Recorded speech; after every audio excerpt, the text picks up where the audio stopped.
All right, before we can start tackling the fun of covering some of the stuff with a weed block and bark or mulch, is we got these Chinese sumacs, aka ghetto palms, that like to pop up everywhere. They're basically invasive species, non-native, and they need to go. So we got a couple we got to rip out. So that'll be our first step, is to get rid of these guys and then get rid of the guys over there in the back. All right, what is the ghetto palm, right? I mean, it's got several names. Tree of Heaven is common, Chinese sumac, there's others. It's basically a native of China and Taiwan, and somehow it got over to America, where it's a non-native invasive species. While it is a pretty tree, and it does grow with no effort, and it can grow in a variety of climates, it unfortunately will take over your yard. It will crowd out native species. It will just outcompete them. It can, a mature tree can throw out easily a couple 100,000 seeds a year. It contains a poison in the bark system, the root system, even the leaves have it, so it can be an irritant, but it also poisons the ground so that way other plants can't grow, which is really odd. So for a garden, that's pretty bad, right? You just want to get rid of it. It'll grow, it'll reproduce through seeds, but also through the root system. And if you just cut it down, then it'll go into like a defense mode where it'll just launch tons of suckers, sometimes several feet from where the original tree is. And then combating that is pretty evil. So if you have a small tree, you can maybe rip it up by the roots completely, and then it's gone. But if you have a mature tree, you may have to treat it with an herbicide over a period of time. And that's what I might be doing with my bigger tree, is dealing with that separately. But for the ones in the garden, I'm just going to rip it out and wish best or luck, right? Kind of go out towards my feet in this direction, go out in that direction, and go a little bit that direction.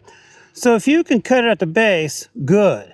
But the roots are really how you really take these things out, if you can. There was a piece of root connecting here to that guy. In fact, he's simple. He had that one root, and he's got the one to the right. So once I cut the one to the right, I'm good, and that I can get with my loppers. So right now, my two weapons of choice today is my DeWalt reciprocating saw and my Friskers. I don't know what you call them. I call them loppers, but they're great. They cut all kinds of things. So for the narrow ones, I use it. For the more stubborn ones. Now the other thing is, these things today have these big old spikes. See those? So you really got to use some thick cowhide gloves or something. Just watch what you're doing. I've got this bumblebee that he didn't like me messing with this tree for some reason. So now they got, Mother Nature against me. It's like, what the heck? So, I swatted him once and he hasn't messed with me, but he's kind of mad. He misses his tree somehow.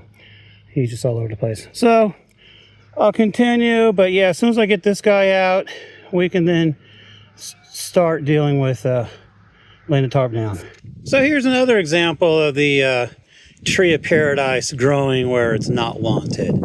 This thing is popping up from under the deck, reaching out to get sunlight, and it's thriving. You can see how much it's grown, which is just insane. So it's gotta go.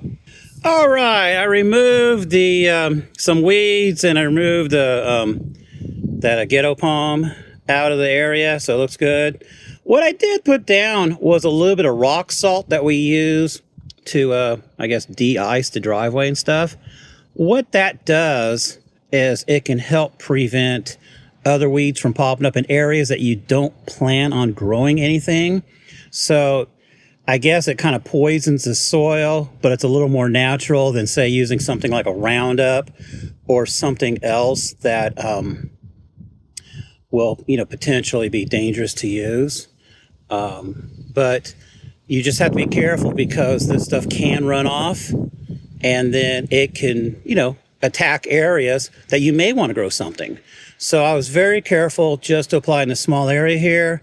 And I really do not want to grow anything this close to the house or any of my structures. So I don't think this will be, dangerous for that area. Now up here where my plants are, I would never use anything like that because if I ever did want to grow anything in the ground, then, I don't want to cause toxic. The stuff will wear out over time.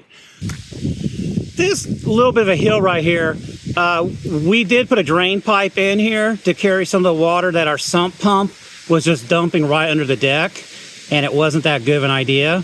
And my water softener goes into the sump area, and that's salt water, and it killed a good chunk of our grass, which is growing back. So it just goes to show you that things will grow back over time. It took maybe about a year, but it came back. So, still, you don't want to put salt anywhere near your garden area, that's for sure. Eric just bought some dirt. Thank you for watching. Next up is preparing our raised beds for some planting.